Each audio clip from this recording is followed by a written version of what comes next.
बताओ आज क्या जानना चाहते हो। हाँ, रेलवे के बारे में जानना चाहते रेलवे में क्या, जैसे मान लीजिए जनरल कोच इस समय मात्र 2 लाख के आ रहे हैं, है कि नहीं। हैं। हाँ। और इसमें समस्या है बहुत ज्यादा। 2 या 3 इससे ज्यादा जनरल कोच नहीं होते हैं। यानी 80 करोड़ की आबादी जिनको फ्री राशन देते हैं उनके लिए कितना है। सिर्फ दो। 2 का मतलब 20% मान लीजिए। 20% भी नहीं है।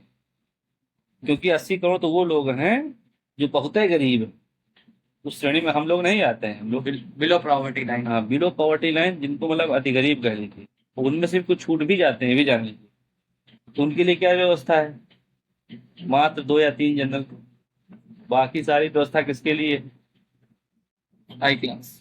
हाई क्लास के लिए। वोट कौन देता है इनको। गरीब देता है। मजा कौन लेता है। High class. अब सोच लो। ये समस्या है। तब भी जनता बिना टिकट के ही तो ट्रेन में ट्रैवल करती रहती है।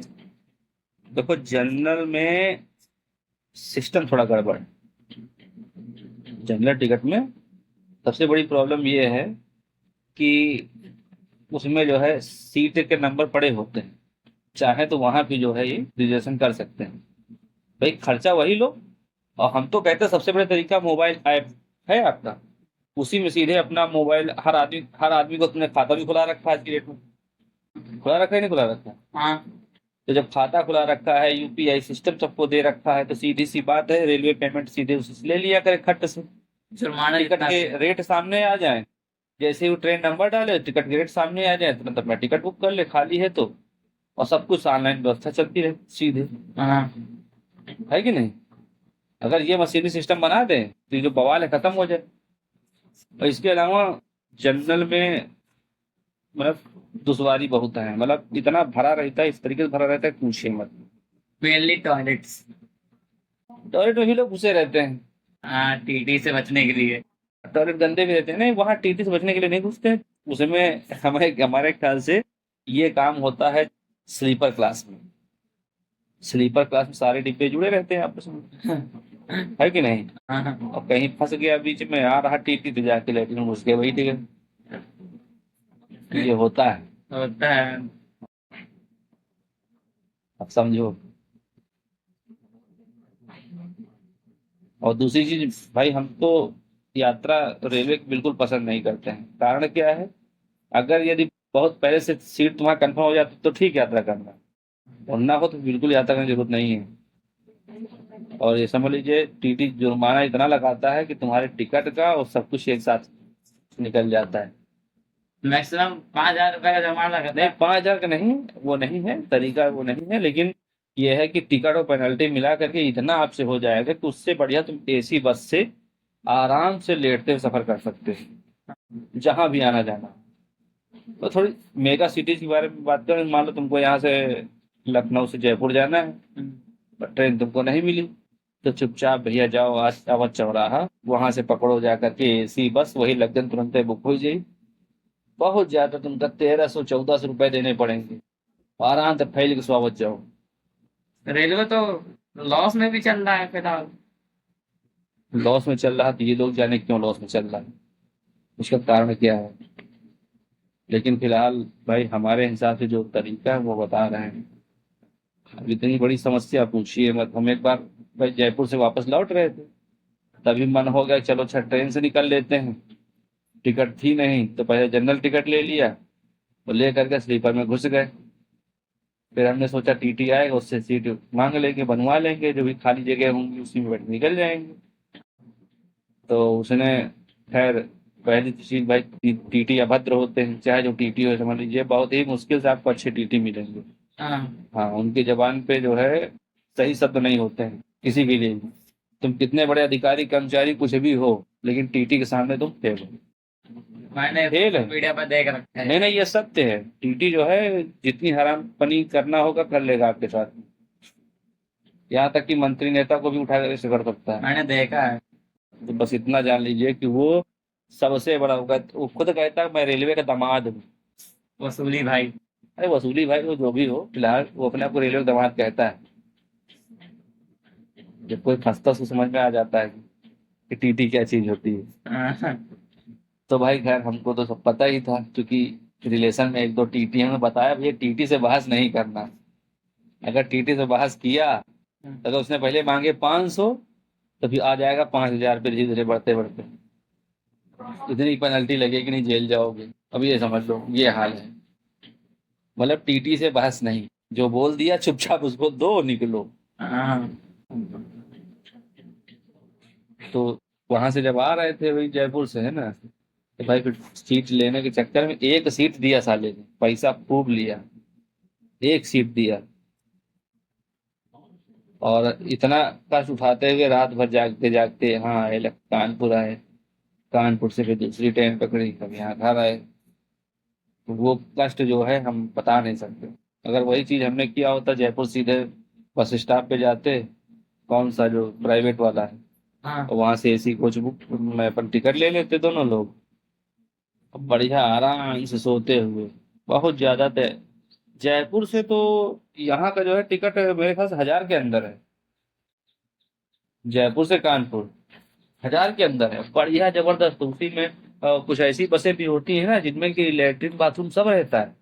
हाँ, आप लोग जा तो चुके हो उसमें। हाँ, तो ये बढ़िया व्यवस्था है। हम लोग तो गए थे जम्मू, हम्म। जम्मू बिहार लखनऊ से तब। आज की डेट में देखो मांग जो है उस हिसाब से क्या करना चाहिए, रेलवे को करना क्या चाहिए। आज की डेट में रेलवे को सारे डिब्बे जोड़ देने चाहिए पहली बात। वो तो लिख रहे, जैसे मेट्रो चलती है, लिख रहते तो है। सब कहाँ लिंक, जनरल बाहर रहता है ना, जनरल कहाँ लिंक रहता है, हाँ, जनरल अलग रहता है। जनरल अलग रहता है। अगर यदि सबको लिंक कर दिया जाए एक साथ, है ना, और सब में एसी दौड़ा दी जाए, सब में एसी दौड़ा दी जाए। हाँ। किसी को लकड़ी कुर्सी दे दो, किसी को कुशन वाली सीट दे दो, किसी को स्लीपर दे दो, किसी को उससे अच्छा स्लीपर दे दो, किसी को एक ही डब्बे में 2 ही लोग बैठे, ऐसी व्यवस्था दे दो, लेकिन पूरी एक हो। जिससे वंदे एसी, एसी का सब कुछ सुख ले। जैसे वंदे भारत में सर। अरे आरामदायक सफर करे, आखिर जनता के लिए ही ये सारा काम होता है। रेलवे जो है किसकी काहे के लिए बनी, पैसेंजर के लिए बनी ना। तो वो दुख भरी यात्रा करें कि कष्ट भरी यात्रा करें, ये तो सोचना चाहिए ना सरकार को। भाई सारे के सारे का ट्रेन में, अब मान लीजिए आधे में एसी दे रहे हो आधे में, तो फायदा क्या है। बढ़ा दो एसी, बहुत ज्यादा 10 रुपए टिकट बढ़ा दो, बढ़ाना जनरल टिकट में 10 रुपए बढ़ा दो, और उसमें भी सीट टू सीट रिजर्वेशन करो। Seat reservation. हाँ, तुरंत मोबाइल में आदमी ऐप देखे कि मैं इस कोच नंबर में हूँ, कोच नंबर 14, इसमें कितनी खाली है, जिसमें खाली है तुरंत क्लिक करे, अपनी टिकट ले लो। रेलवे तो अपनी लेट ट्रेनों के लिए भी बदनाम है। अब लेट के लिए भाई देखो हम कुछ नहीं कह सकते हैं। कहीं कहीं जो है मौसम ही खराब है, विजिबिलिटी कमजोर है, ट्रेन स्लो चलेगी, ऐसा थोड़ी सामने सिग्नल दिखे नहीं फिर भी तुम रेलते चले जाओ, नहीं, ये तो नहीं कर सकते ना। कहीं कहीं ट्रैक का मेंटेनेंस ही होता रहता है। मेंटेनेंस वाली बात तो है, तो मान लो एक लाइन चौक है तो उस लाइन से गुजारेंगे तो वहां पे कंजेशन होगा, रास्ते का कंजेशन हो जाएगा ना, ट्रैफिक कंट्रोल करना पड़ेगा। मान लीजिए उस दौरान 1 घंटे में 10 ट्रेन गुजरती थी, अब जो है 20 गुजर रही हैं, तो जो बाकी ट्रेनें स्लो गुजरेंगी ना फिर वहां से, है कि नहीं, रोकना पड़ेगा थोड़ी थोड़ी दूर पे। तो ये तो दिक्कतें हो सकती, कोई बड़ी बात नहीं है। या तो ट्रैक की संख्या और बढ़े, उससे लगातार ट्रैक बढ़ ही रहे हैं, ऐसी बात नहीं है। इलेक्ट्रिफिकेशन भी तेजी से हो रहा है। लेकिन जो समस्या है वो यही है, कोचेस घटाए जा रहे हैं। कोचेस जो है नहीं, जनरल लोगों को जो है बिल्कुल भेड़ बकरी कूड़ा करकट पता नहीं क्या समझाता, जबकि सबसे ज्यादा वही पसंद करते हैं पॉलिटिशियन को, वही वोट देते हैं कि हमारे ही भगवान आए, हमारे लिए सब कुछ ही करी है। और उनके लिए क्या करते हैं, रेलवे में एक क्लास व्यवस्था कौन लेता है और थर्ड क्लास व्यवस्था कौन लेता है। 20%। हाँ, जैसे पशुओं को नहीं भरा जाता किसी ट्रक में ठूस ठूस के, ऐसे जनरल भर के जाते हैं। ये वो लोग हैं जो हर समय राजनीति की बात भी करते हैं, और अगर कोई उनको समझाता है कि नहीं ये गलत है, आप इनके चक्कर में मत आओ, तो उसको क्या कहते हैं, बौद्धिक आतंकवादी कहते हैं। उसको धर ही देते हैं कहीं पर। धरते हैं कुछ भी करते हैं, लेकिन ऐसे लोगों को बौद्धिक आतंकवादी बोला जाता है। जो सुविधाओं की बात करता है उसको जो है लोग क्या कहते हैं कि ये जरूर इसमें इसकी कोई स्वार्थ छिपा हुआ, ऐसा सोचते हैं। हाँ। अरे मैं टीचर हूँ, मेरी पेमेंट को लेकर बहुत सारे लोग बहुत सीधा सोचते हैं कि हराम के बैठे मास्टर नहीं पा रहे हैं, मुझे पैसा जो है नोचे दे रहे हैं, है ना। जबकि ये नहीं सोचते हैं कि ये जो पैसा सरकार से इस माध्यम से आ रहा क्षेत्र में, तो वो पैसे कहीं ना कहीं किसी को मजदूरी के रूप में, किसी को किसी रूप में, किसी को उसके चावल के गेहूं के दाम के रूप में, यहीं आसपास ही बढ़ जाता है सारा पैसा हाँ। और सबको लाभ मिलता है उससे। तो ये सोचना चाहिए कि सरकार से जो पैसा जितना ज्यादा लोगों तक आ जाए सीधे वाला, तो उतना ही फायदा करेगा। अब वो चाहे नरेगा की मजदूरी के रूप में आए, बात समझो, चाहे सरकारी नौकरियों के रूप में आए, चाहे किसी और माध्यम से आए, लेकिन केवल हराम का आए तो गलत है ना। हाँ। भाई हराम को तुमने जो है सबको राशन खिला दिया, 2-2 हजार रुपए किस्त बांध दिया कि हर 6 महीने 3 महीने में तुमको ये जो हम पैसा देंगे हैं। हाँ। और खैर बूढ़े बुजुर्ग हैं उनके तो ठीक है भाई, 60 साल से ऊपर है उनको देना चाहिए, हाँ। क्योंकि उनका और कोई सहारा बन नहीं सकता है। लेकिन नौजवानों को, इनको उनको सबको जो तुम पैसे बांटना चाहते हो ऐसे हराम के, तो गलत। यानी अब कांग्रेस जैसे कांग्रेस की योजना थी, खटाखट खटाखट फेल हो गई, कारण लगभग ये भी एक है हाँ। कि आदमी को हराम का नहीं चाहिए। आप कह दो हम काम देंगे, लेकिन उन्होंने कहा भी था कि हम 1 साल तक देंगे ताकि आप अपनी सिस्टम को सुधार लें। ये नहीं कहा था कांग्रेस ने कि हम आपको हमेशा देते रहेंगे, है कि नहीं। लेकिन हम पार्टी की बात ना करें, ज्यादा बढ़िया है। रेलवे के पार्टी से कोई लेना देना नहीं हम लोगों का, है ना। अपनी बात करते हैं, नौजवान हो चाहे जो कोई हो, हर हाथ में काम हो और काम के बदले पैसा हो। और पैसा अगर डायरेक्ट सरकार से आता है तो वो ज्यादा सिक्योरिटी वाला होता है। कंपनियों के द्वारा जो आता है उसमें अनसिक्योरिटी फील होती है आदमी को, आज दिया कल देना बंद। कंपनी कभी भी वेतन काट सकती है, वेतन काट सकती है, नौकरी निकाल सकती है, सारी चीजें होती हैं। क्योंकि ये कोई अमेरिका थोड़ी है कि यहाँ आदमी जाके अपना जो है कानूनन केस लड़ेगा और उसको जो जीत हासिल होगी। यहाँ गरीब आदमी कभी नहीं जीतता है, यहाँ जीतता है केवल अमीर। अभी देखो ब्रिटेन में हिंदुजा बंधुओं को जानते हो क्या हुआ, सजा हुई है, जेल हो गई किस लिए? नौकरों के साथ बदसलूकी के मामले में 3 साल की कैद हुई है। ये वहां के कानून है।